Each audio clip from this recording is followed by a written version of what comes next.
Hello and welcome to another Open Vault, the last one actually of the year. I wanted to do something a little bit different this time around, and I wanted to do sort of a retrospective of the year. I wanted to talk to everybody at the studio and just sort of get their favorite moment, their favorite thing that happened this year in the sort of wargaming, mini wargaming sphere. So for myself, my like the best thing that happened this year in the mini wargaming or wargaming world was just a bunch of new games that I got into this year. This hobby has been pretty much like Warhammer 40k for me, and I guess D&D, like miniature painting, up into about this year. I've been interested in other things. I just kind of never got around to them. But this year, a bunch of us have like really gotten into MCP, Marvel Crisis Protocol, for those of you who don't know, which is probably all of you because like nobody watches those videos. But yeah, Marvel Crisis Protocol, it's an incredible game, and the minis are so good to paint because you're painting like 10 dudes and none of them are the same. Which means everyone is a unique opportunity. It's been a blast to paint and play, and it's also been great because a lot of us have gotten into it, and it's a relatively easy game to get into. So you could get a bunch of your friends into it, and then you guys could all play. But it's been so much fun. MCP, Drop Fleet. That's the spaceship game that's appeared a couple times. I've talked about it a few times on the Open Vault. That one's a lot of fun. We haven't had a chance to like get into it yet. This last few months when we've sort of finally been able to play has been busy. But I have a fleet of resistance ships all painted up and ready to go. That's been a lot of fun. AOS I've gotten into this year. That's been great too with the new edition. I haven't had a chance to play some of these other games, but there's just been so much cool stuff this year. Turnip 28, Trench Crusade. God, the guys have been getting into Infinity downstairs. There's just been so much cool stuff, and it's been a real refreshing experience to just kind of do something else. Warhammer's great, don't get me wrong, but it's been nice to do something else for a little while. Paint something besides Space Marines or Tyranids or Orcs. I have a lot of 40k armies that I'm working on. Yeah, that's me. Just new stuff. Just try something new next year. That's your New Year's resolution, I guess, is try a new game. Get your friends into something new. Not all of them are hard to get into. You don't need to spend several $1,000s on a 2,000 point Space Marine army to get into all these games. MCP is relatively cheap. All of my MCP stuff is 3D printed personally. I got some stuff coming that's not 3D printed, but I've printed most of it. We've got a forged printing farm downstairs. I make use of it. But yeah, I highly recommend it. Erin even has a proxy army. She's got Ninja Turtles, which is wicked. And they should be in the game, but they're not. But we made it work. And there's a lot of people doing proxy stuff. I think there's like a whole Pokemon port for the game, if that's your thing. Yeah. So that's my 2024 highlight. That's a good thing to call it. Yeah, let's go around and we'll get everyone else and we'll see what their 2024 highlight is. All right, and then we have the Forge crew. Ricky, Caleb, Aaron. All right, Caleb, you're first. Wargaming highlight of the year. I mean, for me, it's got to be probably just actually getting to create things. I never really felt creative before this, and I didn't really realize it's the kind of stuff I enjoy. So I started wargaming like 6 months before working here, and it's just been a really good creative outlet. It's probably my highlight. Sweet. Aaron? I caught up on a lot of backlog this year, actually. That's a good one. That's a good one. I've done so many models now. Ricky. I discovered wargaming this year as an excuse to 3D print more stuff. And then through that, found MiniWarGaming. And now, as a career, I wargame and print and paint. And I mean, that's It's the dream, right? It's hard to beat that. Yeah. It's hard to beat that. All right, guys. Thank you. Happy holidays. Merry Christmas. Happy holidays, Merry everyone. Christmas. I'm in the same room doing the same thing as I was doing last time. Except I got Josh. It's moderately different now. At That's least. true. It's Matthew in your place instead. It might have been a different room, so I might have been wrong on both occasions. I feel like I have to moderate my voice and yell a little bit because I'm not mic'd. That's okay. I Generally, realize this is the thing I do in my natural life now. I wonder how many people I yell at. When I'm not at work, I just assume nobody can hear me and I'm just Holy yelling. crap, that guy's loud. Man, he really likes turtles. I do like turtles, though. Turtles- What is up, James? turtles are great. What is the favorite the parts of the open year. vault? Yeah. So Last year, 2024. I'm going around. I'm asking everybody for their favorite wargaming / mini wargaming thing of the year. Oh, cool. So I have to come up with something that sounds like thoughtful and meaningful, I guess. I Right? could- I that's could offer probably you- important. One You thing. could. Yeah, this is gonna be like the awkward cut as I'm trying to think of something polite to say instead of just particularly rude. Why is the water milky? You know, it's milky water. Because Ricky did it. I wouldn't drink it. It smells weird too. Yeah, that's fair. It was resin coated on the inside, so Oh, it could be. That- don't. That actually makes a lot of It sense. should be cured, but just Smells don't drink it. Should Don't it be stick that it. milky then? Don't stick your face in it. It could just be really old water. Who knows?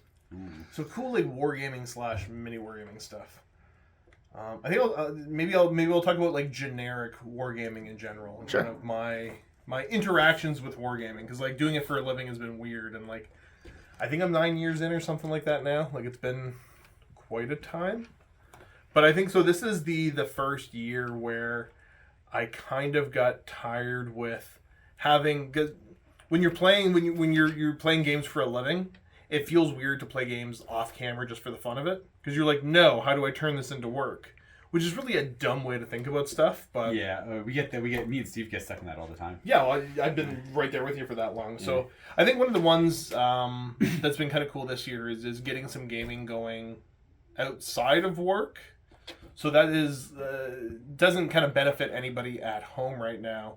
But Not I've at all. well, I mean, it Yeah. benefits me though. So Yeah. it's kind of taking the initiative to try to get some of the other guys here into some different games and try to organize people like, let's just show up and play games. And so introduced quite a few different people to Marvel Crisis Protocol. And even though I'm going to say, like, I'm going to use terms that are a little bit of hyperbole, none of the viewers could care less about MCP. There's the very low view counts. I know there's a couple people that have been very supportive. I'm not trying to detract from that. But generally speaking, from a business side of things, nobody cares about MCP. But I've gotten a bunch of the people here into it. So James has started playing. I think I've got you like proper addicted to it. Yep. So we got you into it. We got Ted playing. Have you already interviewed Ted? I haven't got there yet. People. I know some people know Ted. So that's Dave's assistant. So More people need to know Ted. yeah, Ted's good people. So yeah, we got Ted playing because it's another one where he was into 40K and 30K, but the amount of time it takes to get an army ready, get out and play, like it's such a hassle.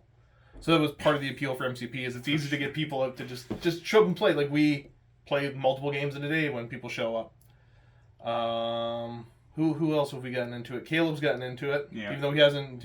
He's kind of dragging his butt on getting his stuff ready. He's really focused on getting the right Valkyrie. He's kind of hyper focused on a couple different funny things, but he's getting into it.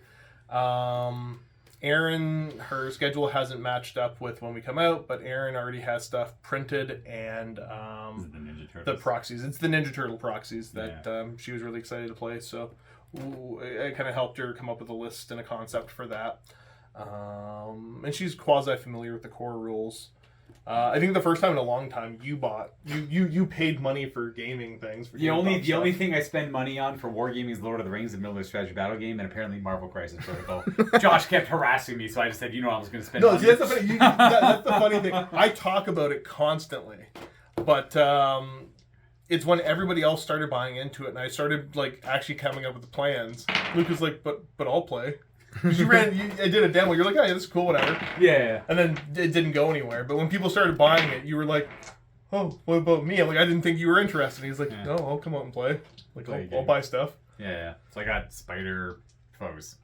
Yeah. I got the boys. Get the boys, yeah. The boys.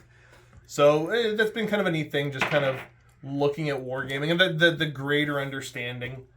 Looking at some of my frustrations with the current state of 40K and just kind of saying, you know what? I'm going to stop worrying about trying to find a way to really enjoy modern match play.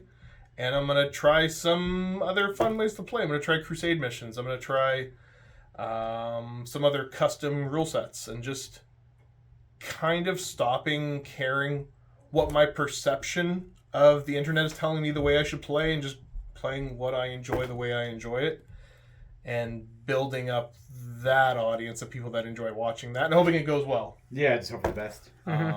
Just kind of, I guess, a fresher mindset on wargaming and just going like, I'm just going to do stuff that's neat. And it's been working out pretty well and I'm having fun with it. So Yeah. it is good. It is good. Sounds weird to say, but it's wholly uncomfortable playing games off camera. You're kind of sitting there and playing the game and you're like, okay, well, I played the game, now what? It feels like it feels odd because I'm showing up, I'm rolling dice, and I'm like, but I'm not recording it. What is the point of doing this? Not that I don't enjoy it, but it just feels completely unnatural. It's habit to record and. Yeah, so we played a game a couple weeks ago, and I was rolling dice. I'm like, okay, well, my guy's gonna do this. I'll roll the dice. Okay, that was interesting. No one's seen it. Yeah, nobody else is gonna know about this. No one's gonna know about that. But that was kind of cool, I guess. We played the game. Game was over, and that was it. I'm like, huh. All right, that's just in the ether. There, game is just done. Yep, it's a weird concept, and I think James can probably attest to it to a certain degree. I find myself playing off camera. I go right back into my narration voice and narrate 100% of everything that's happening, and there's no need for me to do it. It feels better to do it. It's a lot more transparent. It's just it's. I do the same thing. It's more than it needs to be, even just for transparency's sake. I was playing. Say, if I go to play, I haven't done it in a bit now. My buddy's gone. I used to go to a lot of Middle Earth events, and I'd just be over-explaining everything, talking the whole time as we're playing. And I didn't realize I was doing it. Someone pointed it out. He's like, wow, you really describe everything you do. I'm like, oh, it's just part of the job. Yeah. It's just second habit. We're going to move in here. We're going to charge here. We're going to hero combat move over here. He's like, oh, that's a cool idea. And you didn't have to tell me that. I'm like, oh, well, whatever. It's part of the job. I don't know. It's how I play the game, yeah. I was going to say, some of the other neat stuff is getting back into stuff like this. For me, I've said it a million times, variety is the spice of life. I would go crazy playing the same game system over and over and over again. And kudos to, Yeah, I mean, I'm the same. I play a lot of games, but I play a lot of games. Yeah. Yeah, so I play a lot of Old World, a lot of 40K. Not so much Age of Sigmar these days, but I used to play a lot of Age of Sigmar. Yeah, so it's just kind of fun to get back into stuff. I haven't touched Infinity in the better part of a decade. Oh, I can't remember the last time I played. It was like a handful of games well over 10 years ago. Yeah. But pretty excited to start messing around with it. So just kind of... We're just going through some really basic sand trap kind of stuff right now. We're playing their new starter, going through the N5 stuff. Because I said I wasn't going to bother learning N4 until I wanted the new rules to hit, just so it could be fresher in my mind. It's about the even same, though there isn't that much of a difference. Yeah, which is easier to learn.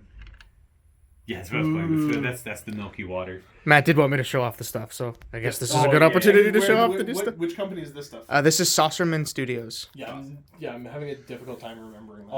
All of the signs and everything lights up. We just have all the lights turned off right now because I've killed the batteries. These guys. I've done shorts about it, so people can go. People have kind of at nauseum. I've done shorts about it, so people can go and take a look. But yeah, no. One thing I've been saying in the videos, in the comments, and in person is I'm kind of getting a little bit over people complaining about things that they don't like, but then refusing to try anything else ever. Yeah. Mm-hmm. And so, variety, spice of life, try some other stuff, play some other games, and it feels very good right now to be working here. So sweet. I'd say I'm in the same boat. It just feels different. Like the games they all feel more enjoyable for some reason. I'm not too sure why. It feels like maybe we're playing a lot of different games, so it's refreshing to go back and play 40K, as opposed to playing a bunch of 40K games in a week that's all feel very samey. Now it's like a couple 40K games, a couple of these games, a couple of these games, a couple of these games, and there's just this nice cycle. And it feels pretty rewarding and exciting to actually come up with a fun list to play or something different to try out. Well, I think we fell into habits too even though it's been over for a while, during COVID. Yeah. Because it was literally COVID was literally let's lock Luke and Josh in a basement and have them play Warhammer over and over and over again. Warhammer over and over and over again. Yeah. Which, Oh I mean, wasn't a terrible way to ride out COVID, but I think we fell into weird habits and just kind of trying to find ways to fall in love with the different games and different aspects of the games all over again. I found this last year what I've been doing is going back retroactively and playing like older variants of Warhammer 40k to help me appreciate the newer version of the game as well, because it does have good changes to it. And it helps me see those good changes as opposed to only playing the new variant and with rose-tinted glasses, remembering how the game used to be. It's not always true. I do like the old school way of playing, but it helps me appreciate both elements of it. So that's helped kept it fresh too.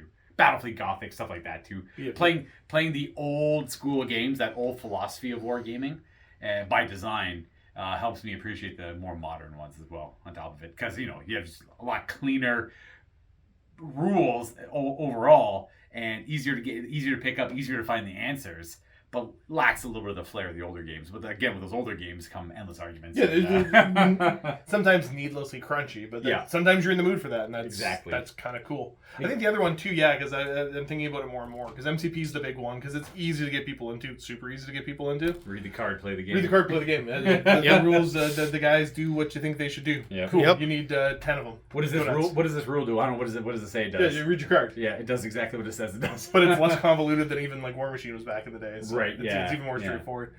But also finally got to dust off some of my drop fleet stuff and play a game. I got a fleet for that too. Actually, well, so far I have a fleet for it. Yeah. Biofighters, So I don't know what James has showed off. He's got going on, but I think the moment that I started talking about drop fleet, because like I'll try to strong arm people into trying a demo of MCP, and people have enjoyed it every time I've done it. But I talked about drop fleet, and then you ordered stuff immediately. I went upstairs and spent probably the next half hour just buying drop fleet stuff. Yeah. Well, it's a very appealing ship game, right? It's actually pretty easy to play with a lot of ships on the board, as opposed to other ship games where they kind of start creaking. Yeah, well, I think the thing is, I'm gonna guess and stereotype that other non-specified ship games were designed to be played with very few ships. Yep. And the community's found super cool ways to play with lots of ships, probably, I guess. But it's still a system designed to be played with a couple ships. It doesn't make it any faster. For sure. You want to play like. As like BFG was designed to play around 750 points to 1,000 points. Anything more than that, and it was described as a creaky system at that point. You can kind of really hear its bones jittering around. Whereas like with drop fleet, it's like it's like the points are arbitrary. What Josh is saying is correct. 2 or 3 ships. Whereas drop fleet is a much larger fleet. You need a proper like a good battle group going on. Yeah. Of, multiple little groupings all supporting each other and fighting, which is super cinematic and fun. Now, granted, you don't keep track of all the systems of all the ships like you would BFG, but at the same time, you can play a much bigger game in a fraction of the time.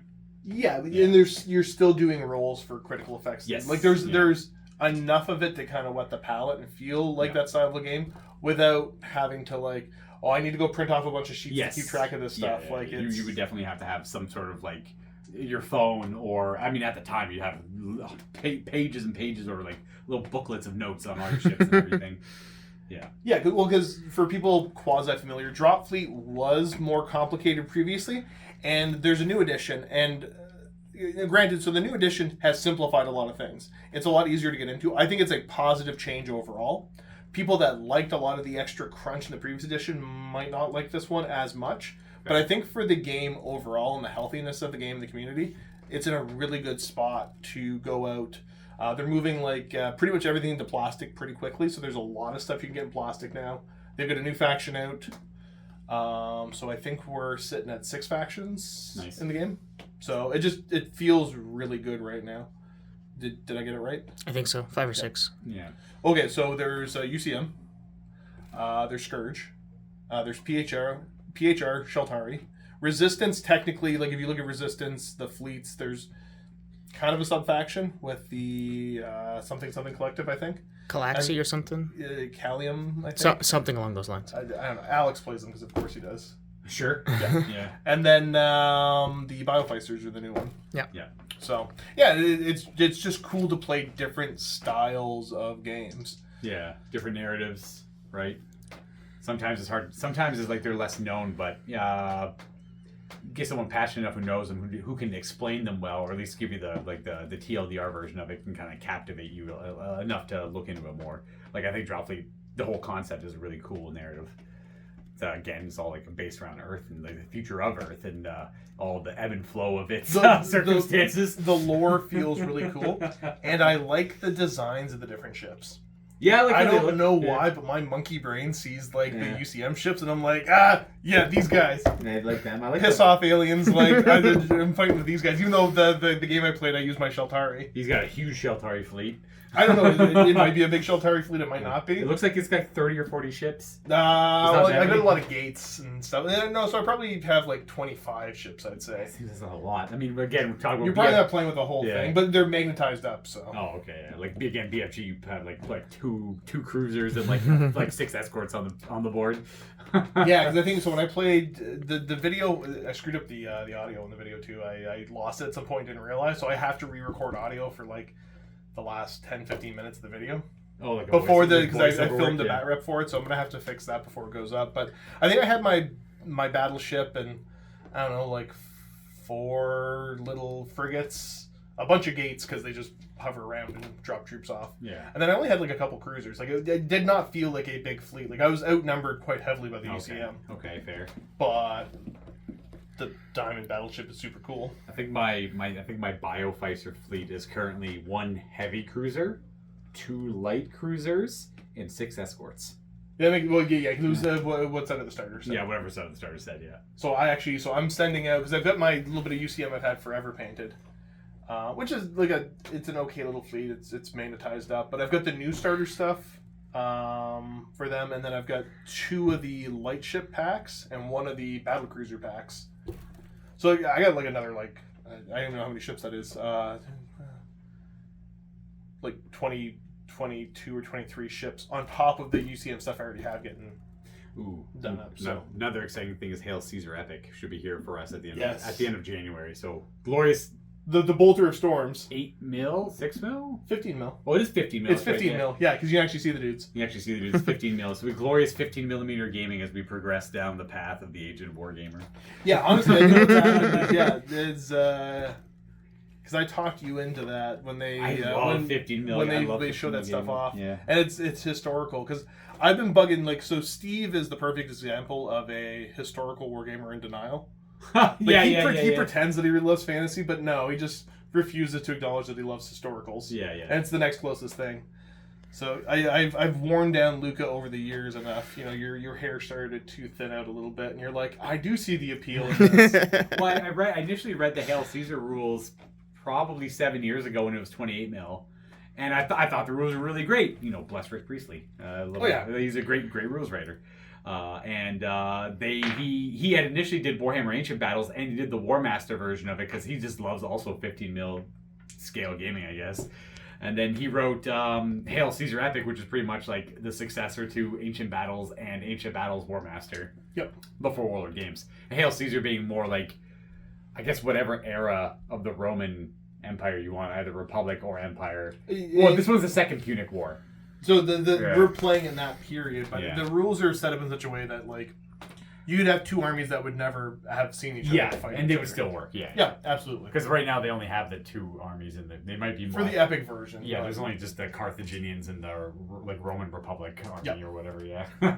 And so I'm doing the Carthaginians, and Luca's doing the Romans. Yeah. And by saying that, I'm going to own them, and Luca's going to own those ones, but Stormbolter is doing all the work. Stormbolter. So thanks, Stormbolter. You're a bro. Stormbolter's putting in a lot of work for us on that one, which is awesome. He either had the strong appeal to paint 15 mil Carthaginians and Romans, but I don't think he did. So he insisted that he do it. I had contacted him because he was going to order the game. James was trying to leave. I'm just trying to get you both in the shop. So I had asked Stormbolter, hey, do you mind picking this up for me? Yeah. Because it's launching over in the UK.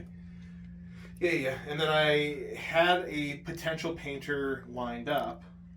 I contacted somebody that had done stuff at this scale and said, hey, I'm interested in getting some stuff done.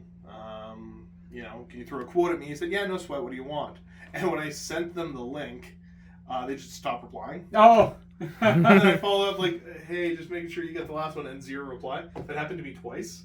Oh, were these commission artists that you like usually go to? No. Oh, No, these were commission artists over in the UK. Oh, over in the UK. Because the point was, I'm like, if he's buying it there, he could just ship it to somebody in the UK for And they me. can send it to us. Then they can send it when it's complete. Yeah. And so both of them didn't reply. Someone wants to paint 1,000 miniatures. Yeah, or more. So I asked Stormbolter, do you have anybody that's interested in doing it that you know, that you could recommend? He recommended somebody. They weren't able to do it. Was that his brother? Maybe. And then I said, okay, well, you know, we'll figure something. I asked if he wanted to do it, and he had said no. Yeah. I said, yeah, no sweat. Like, I'll get you to ship it over, and I'll find somebody here. And then he just said, you know what? Never mind, I'll do it. Okay. You thought about it? Yeah. And then decided to do it, and what a champ. I don't What a want to champ. do it. I haven't wanted to paint in a long time, so I definitely don't want to paint 1,000 little Romans. Yeah. Yeah. But they look fantastic, so I'm super excited, because I think he used to paint historical stuff more back in the day. Probably. I think this is almost getting back to the roots. I might be making this up too, I don't know. Well, at least he doesn't have to paint buttons. That comes later. Yeah. After this is done, because I got a lot of the epic Battle of Waterloo stuff done. Yeah. So I've got the English starter and the French starter. I had somebody set up to paint those. They had them for like 2 years and they never got done. Wonder who that was. So they were mostly done. So they were like a third of the way done. Okay. This person's brother helped too, but then also quit. Oh no. So I got them back. So yeah, maybe I don't want Stormbolter to find out this way. But maybe be like, hey man, did you have fun doing this? This project I strong armed you into? Nobody's gonna have fun painting 15 mil that much. Somebody will. We're poor Imperialis.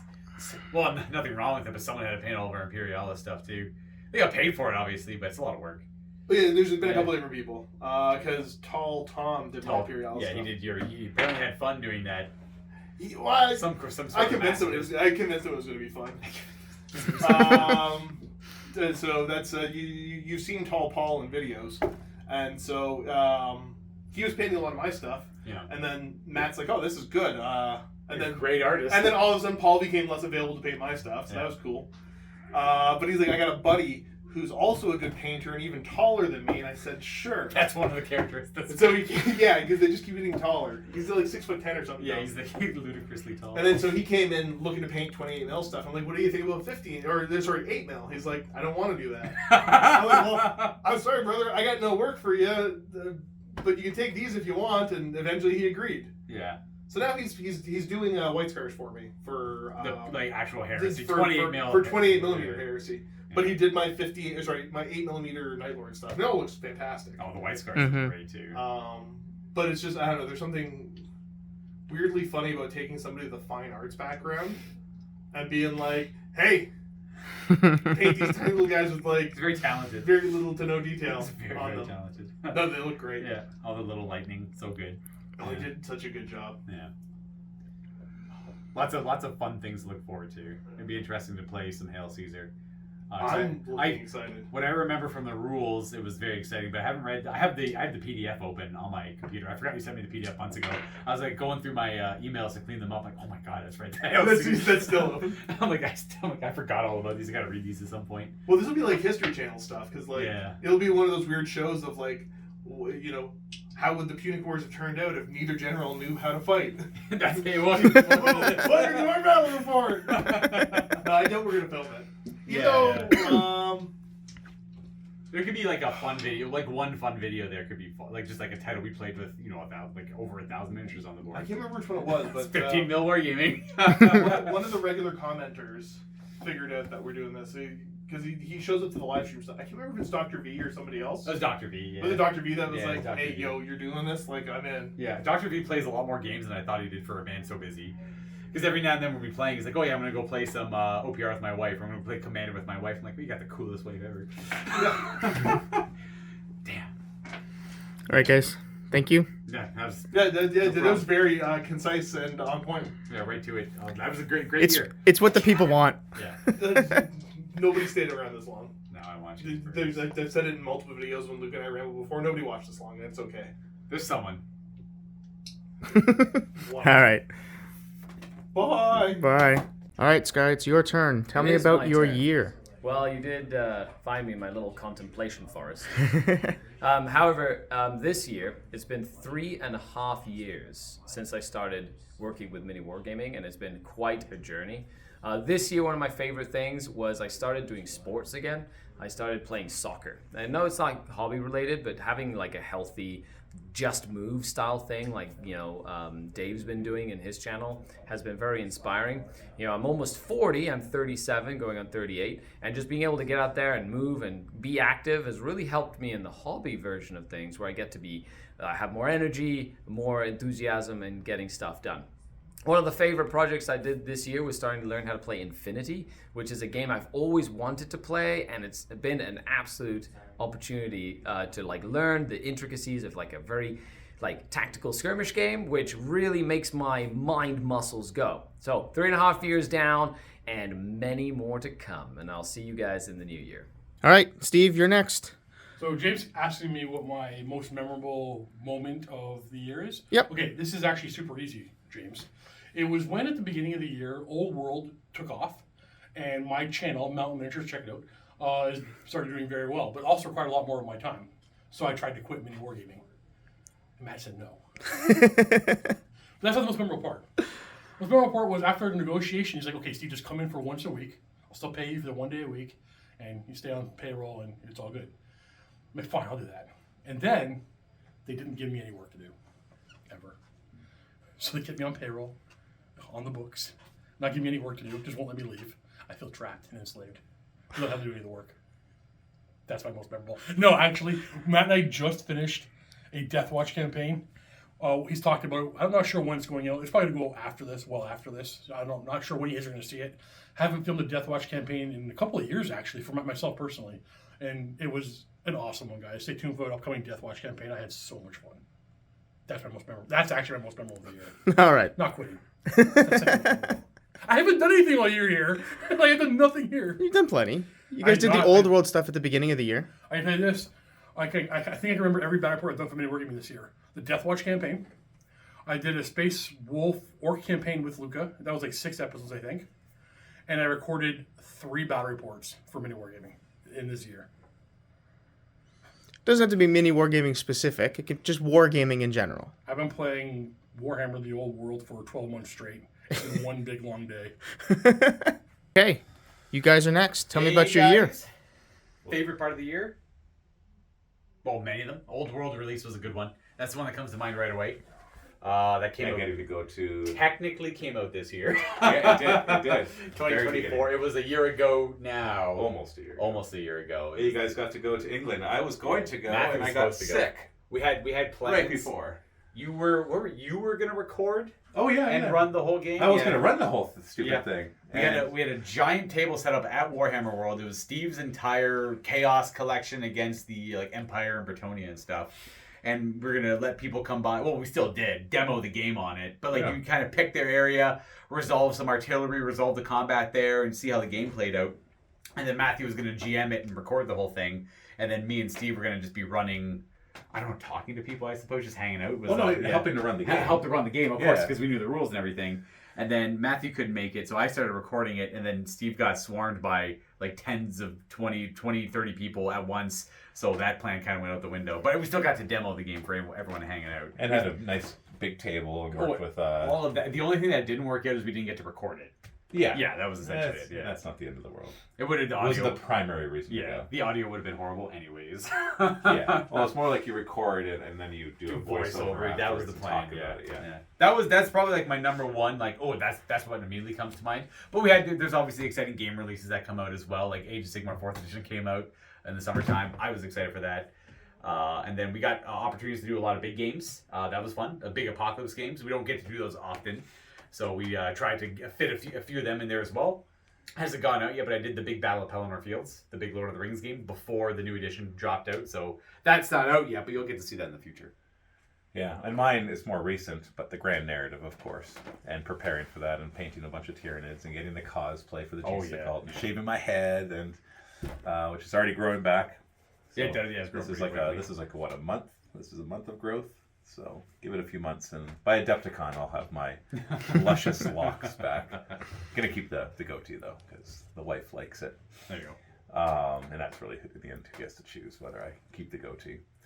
But no, the grand narrative for sure. That was so awesome. It's so fun to just go there and forget everything else for a little while, because that's the point, right? Work is work still. Like, even though we're here having a lot of fun, it can still be a lot of work. It's kind of why I play these games. You just get like that escapism when you're playing. When the game's playing properly, you get like, you kind of forget about reality around you. Yeah, exactly. Especially while you're working and recording. Yeah, and I just got to go and hang out with like a ton of other nerds, and especially a bunch of having like 9 other people match my Tyranid color scheme, and so I'd having roughly 30,000 points there, and then having a bunch of Splinter Fleets and Gene cults, and all the people who are excited to do it next year. I think we'll be able to increase that number by a large percentage. It's gonna take over the whole thing like a proper Tyranid. Yeah, we're just gonna, it's all this biomass, right? Yeah. So yeah, I'm looking forward to seeing how many more people I can recruit. I'd be kind of cool if like other groups kind of started doing the same thing, and but with their own thing. Maybe like a big chaos warband or whatnot. Yeah, right? Yeah. Well, there are already groups that do that. Like, there's like 5 of them. Or there may be 5. Maybe Okay, up to 10. Yeah.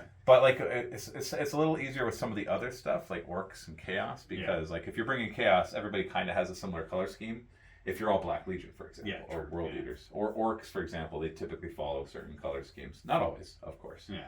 And so they can look like they belong together without needing huge coordination. Whereas a Hive Fleet, now that one requires coordination. More coordination for but sure. It looks so good when it's done. You do like different Astro-Militarum regiments, different Space Marine chapters. That all works out nicely. But it would be cool if somebody organized 100 players that were just Necrons and 100 players that were just Tyranids. Like one giant dynasty, one giant Hive Fleet invasion. Yeah. Well, that's what I want to do once I've done Tyranids for a few years, and I've like built it up to the huge number of people, then I'll be like, you just abandoned them. Oh, you guys, no, we took over we did it. Oh, that's true, we conquered it. Now let's switch to Necrons. I'm not going to abandon them. That's not abandoning them. We're not going to do it forever. I guess promising that's forever. Not abandon. I mean, like, okay, you guys are established. You guys keep doing this. I'm going to go do Necrons now and bring up the Necron group. Right. Can you imagine just one, like, 100 people with the same Necron color scheme and one giant dynasty. And then, like, 3D printing, like, humongous monolith-looking things for, like, the display tables and pylons and stuff. That was big old pylons. Even just at 30,000 points was impressive. And yet, and I'm like, that'll be, like, a drop in the bucket of what we're going to do next year. So anyways, a little longer than you wanted. But yeah, Grand Narrative for sure was my highlight of highlights.